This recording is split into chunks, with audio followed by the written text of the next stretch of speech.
Sylvana. It's not like, highest priority to be picked.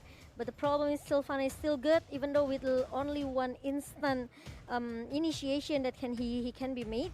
Yeah. So Sylvana maybe still can be an option for Aurafire as the tank, but Partia first. Okay. Farsa as a, I don't know, Farsa as a Wait, side laner. so this is, it should be Farsha Shatliner? Yeah, because the Kagura is already mid lane. Yeah, that is for sure. I think Agura. Yeah, we've seen a lot of crazy picks from the MPL teams. You know, we've seen Cecilion in the gold lane, obviously That's Renbo. true. So maybe we might see something crazy too from the side of Aurafire here. Maybe they're comfortable with what they've practiced with at home, so they're gonna bring it to the MPL stage. Let's see if it works out for them. Yeah, this is what I'm saying. Aurafire maybe they need to play a bit comfortable here, since maybe there are a lot of signature here they can be play. Maybe it will work for them for our first match here. Yep. And Genflix might take Claude here. Lapu and Harley. Yeah. I was about to say because okay, sure they have a lot of physical damage with that 1-1 with the Lapu with the Jaw. The Jaw has more of a tank, but again physical damage. So they need a little bit more magical damage, and I think Harley brings a lot of that and a lot of mobility too. So both these carries, 1-1 and Harley, super hard to catch. If they're not able to shut them down, it's gonna be very hard. Agree. Especially Harley, I can say that Harley may be almost the same with Hayabusa. Yeah. He has the escape mechanism with the space escape, right? Yep. He can goes in, he can goes out whenever he wants. So maybe Harley, but the problem is if we bring this game into the super duper late game, I don't know about Harley's damage. Maybe it could be fall off. Yeah, It but could there's be Lan. amazing as well. Yeah. Lancelot. Wow. Okay, so fun fact about Lancelot right now, he's sitting at a 25% win rate with four picks. So definitely not a priority pick, but in this case, they are more of an all-in comp, I guess you could say, right? With the Benedetta, with the Paquito. I guess Paquito will be going to that tank position, as we've mentioned earlier. So I think it's a good balance of physical and magical damage, and also a very good dive composition because of that follow-up damage coming from the Kagura, coming from the Farsa, and also that really good engage coming from that final blow or Paquito. Yeah, if we talk about the composition of Aurafire, they should play, maximize in the early stage with the Benedetta, with Partia, Kagura. After level 4, the rotation should be there for Aurafire. If not, it's gonna be a huge problem. But let's get straight in the game. Match number 1, Genflix Aerowolf versus Aurafire. Okay, let's go. I don't know, I'm a bit curious though. I mean, both of teams are pretty strong. If we talk about the draft pick here. I want to talk about a little about the draft here. The draft from Genflix side actually is they can be aggressive with Louis, with Jawhead. With just level 2, they can invade. They can play that aggressive to delay Lancelot's farm. Yeah, I agree with that, but I think Aurafire just has way better early game. Obviously, because of those strong side laners, strong mid laner to clear that minion wave, they can get priority like this. It's so easy for them to get priority, obviously, with the strength of that Paquito, with the strength of the Benedetta, and the Farsa side lane. Even though she's not really a priority side laner, she brings a lot of wave clearance, wave pressure. So, just like that, but look at this, Kabuki might just get punished for over pushing, and I think she will. It's gonna be a first blood? I think it might be first blood, and look at that, Clay using the flicker, but it looks like he's gonna get outplayed a little bit before he can. Wow, my goodness, Kabuki gets out of that sticky situation. But look at this, Renazmi coming in, Bunstrong will come in to stop that, but the Twin Blades will be able to take him down. Yeah, the first blood goes for Genflix Aerowolf. I thought that maybe just now Kabuki is still able to survive, but the problem is, even though it's a good backup coming from Fanstrong, it's never enough. Yeah, and we've talked about this, right? How do you make 1-1 good is because if you play for her lane, she'll scale to late game, but Fredo looking for that dive, a little bit too ambitious, I guess, flickering into that bush, that tier 2 bush, so a bit of a risky play, a very ambitious play, but again, it created a lot of space for this 1-1 to scale. Yeah, he wants to at least get a lot of free space to get the gold shield at the bottom lane, so maybe he can get faster for his item, right? I don't know about Aurafire with Luoyi and also Kabuki. I think it will be great if Aurafire they can play a bit aggressive in the early stage. Yep. Yeah, and even though I mentioned that Aurafire has the better early game, it looks like Genflix Aerowolf has pressure over that first turtle, so it's going to be very hard for them to contest this, obviously, because they are coming from the bot side. I think this turtle is just going to go down without any contest, yeah, no, uncontested, 100% there. Yeah, because I don't know, for me, the Aurafire, maybe they really need to pay attention a bit with the minimap here, you know, like the timing when they have to know about the turtle and another objective. Aurafire, they're just lacking of it. Oh, but look at this bottle using the dash to get that. And Kabuki gonna chunk him a little bit, punish him a little bit. Yeah, meanwhile, we can see the Fredo's crazy pressure. Yes, look at that. The zoning coming from Fredo. It will make Aurafire maybe pretty hard to do a rotation, especially Verity is just pretty squeezy, you know. As an assassin here, Lancelot, that's why his win rate is sometimes kind of low with 20%. Yeah. And oh, there was a force coming in, but nope, not gonna do anything there. But this is why Jawhead is one of those heroes that is one of the most banned heroes, right? Because he brings so much pressure to the early game. He opens up the map. He has that pick potential. It's very hard to catch. It's very hard to run away from this guy. Yeah, especially with the mobility that he has.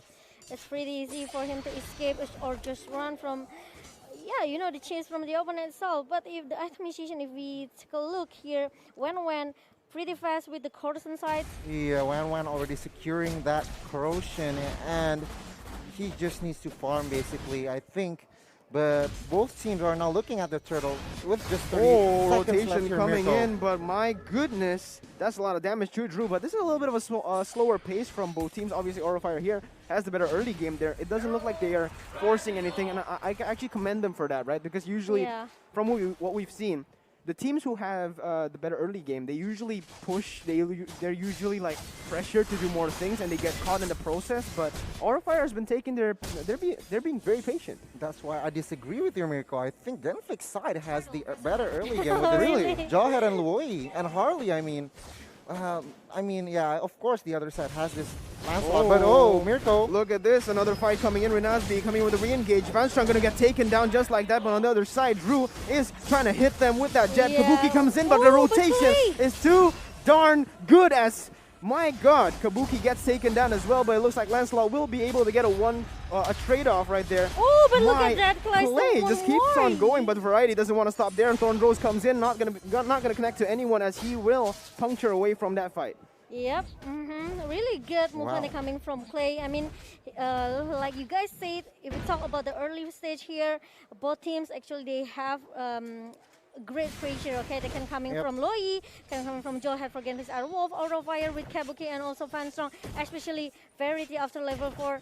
You know, if we take a look, if we talk about Lancelot in the first 3 minutes, I mean, he really needs to maximize that, you know, the potential, okay, from Assassin itself. But the problem is not coming from Aurafire. But it doesn't stop there. Look at this, Drew just gonna get ejected, and he's gonna get taken down instantly by the side of Genflix. And this is one thing I want to mention, right, guys?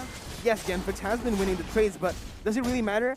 Wan has been free farming in that bot side alone. So this one's gonna be huge. Yes, so this is basically what will happen, okay? After Wan secure the EXP lane, he will trying to trade the lane here from the bottom lane into the top lane.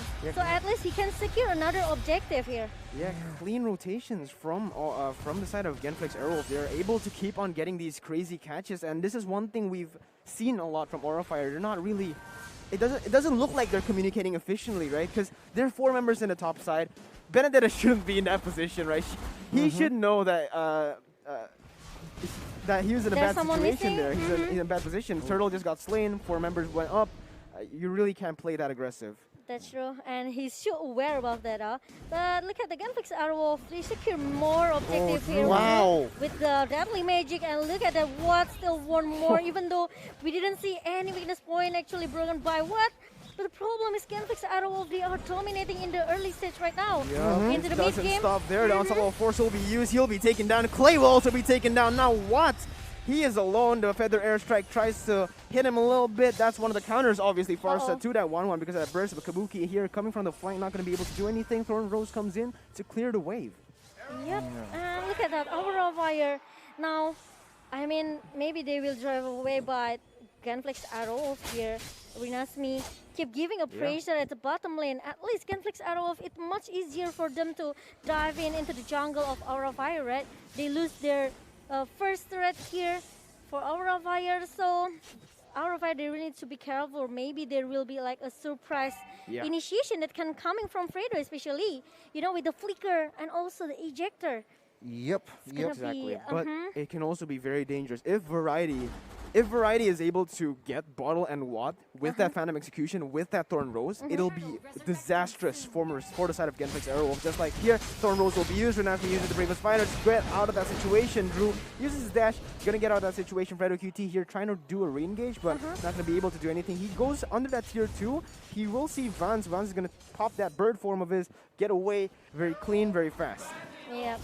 While at the top lane, look at that Watt. Got a lot of free space. Wow. He even can take the objective without any, you know, contest. Phantom Execution comes in. The Thorn Rose will not connect, but Puncture and the attacks will be able to take him down just like that. He's on a killing spree. This is the scary thing about Lancelot. In the mid game, he is really something to be scared of, especially for Wanwan, especially for Harley, if they're not able to utilize that mobility perfectly. Yes, absolutely. But as you can see, that actually it's just a distraction actually coming from Genflix Aerowolf.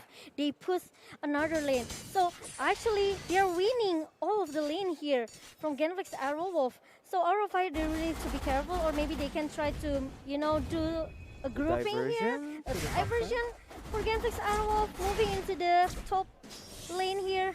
Oh, Fredo's waiting right there. He's going to use the ejector and the missiles. Kabuki will just Phantom Slash away from that situation. Yes, Goni for the itemization here. Yeah, we can see Wanwan has already completed his DHS, Demon Hunter Sword, and we talked about earlier Corrosion. Meanwhile, Harley is looking good with his items. I mean, Genflix, again, like what just Momo said here, leading in all aspects. Turtles leading in all turrets, objectives, and point kills. Oh, but oh my God, what happened there? Another. It looks like this is what's scary about Lancelot, right? If you keep on feeding him kills, it's going to be massive for Aurafire, and it's going to be disastrous for the side of Genflix Aerowolf. That's true. Oh, but look at this. Unstoppable Force will be used, connects, and the ejector will also be the follow-up right there to get that kill onto Drew.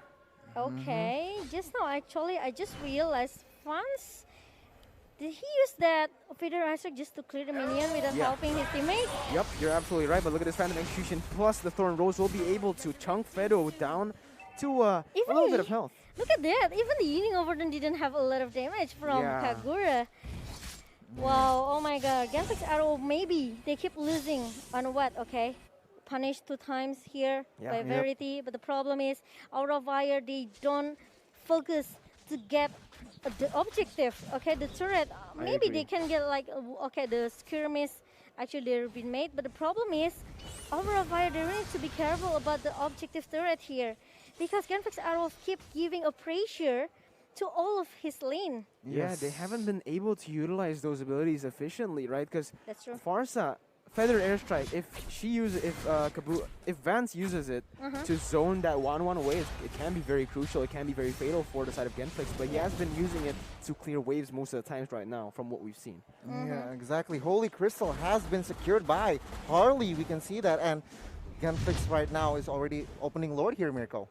Yep, right here. Look at this. Genflix Aerowolf has pressure on that Lord, obviously because of that mid lane pressure, but it's going to be turned right around as Aurafire now. They're looking to shove that mid lane to get that pressure off for Lord, but the Flicker Ejector will be used. Vance can purify that. Very good purify coming in from Vance. Yes, but Fredo, I think he needs to find another target, especially with the purify that Vance have. It's pretty easy, you know, to run from the Ejector, especially the... Yeah, and now look at this, Genflix Aerowolf, they're already chunking that Lord down to a fourth of the HP. Drew coming in for the engage now. Lancelot used the Thorn Rose, but nothing will come out of it. Renazmi will zone everyone away as he connects a stun onto Vance, but look at this, Feather QT gets an ejector onto Drew. Now Feather Airstrike comes in. It's a very messy fight. This is not where you want to be, Genflix Aerowolf. They get 1 kill. It's a 1-for-1 trade, but It's not even a 1-for-1 trade, it's a 1-for-0 trade as Genflix Aerowolf gets a kill and that Lord for free. Yeah, it's gonna be a huge advantage for Genflix Aerowolf, especially they can push more lanes here.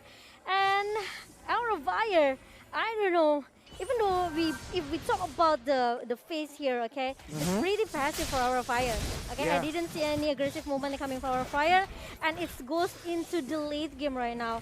12 minutes, right? And it's gonna be tough for Aurafire, you know, because they don't have marksman. Okay, they only have 2 SS in here. Exactly. Kabuki and Severity. That's why I thought Aurafire had the better early game, because they have that pressure in the early game, right? Obviously with 2 assassins against 2 marksmen, but look at this. Vanstrong gonna get chunked down by the rotation now in re-engage from the side of Righty. He uses the Phantom Execution, but it won't matter as he will get shut down by Clay. Now Watt uses the crossbow of Tan to take Drew down.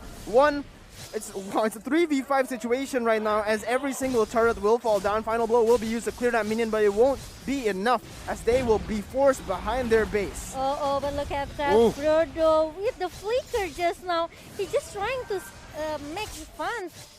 Carol. Yeah, we mentioned this Luoyi pick, and my goodness has it been very, very impactful right now.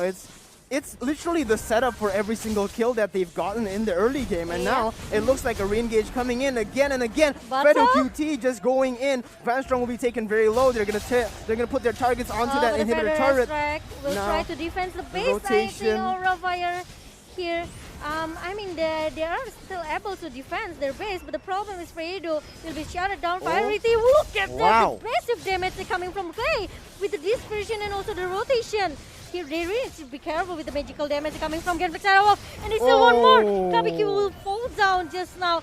And Drew, look at that. No one can touch Clay at the backline here. Yep, and the Feather Airstrike comes into zone. The Genflix Aerowolf members. Bottle will be taken very low. He's going to be snared under that base. But look at this, Renat with the re-engage. Will not hit. He goes in under that base. Maybe a bad call right here. Watt trying to finish the game off, but Drew zoning everyone away. Now it's a 3v4 and doesn't look like Genflix will be able to end this game as Aurafire, they refuse to be taken down. Yes, they are still able to defend their best, but Genflix Aerowolf, they are just not giving up. They keep giving operation inside the base of Aurafire, and the Super Minion just keep going in from all of the lane here. And the top 3 members from Genflix are the highest damage dealer here, Miracle. I mean, the Luoyi, again, we talked about it earlier, has proven with Clay is very, very effective. Yep. It's very effective, especially in that early game. They got caught so many times by that rotation and by that dispersion as well. So again, oh my god, and the Subtle Force comes in and the ejector is there to follow up. The damage is also there. Everyone will be taken down. Crossbow of Tam gets one person. Killing spree. He goes under the base. He doesn't care. Someone reaches. I'll just take him down right there, right now. Thorn Rose comes in, but it doesn't matter. Kabuki will also be chunked down to very low. Everyone's going to hit that base. Ejector will come in for a final disrespect, but the game will be over. Game 1 taken by Genflix Aerowolf. GG Genflix taking game 1. I think Genflix just rotated out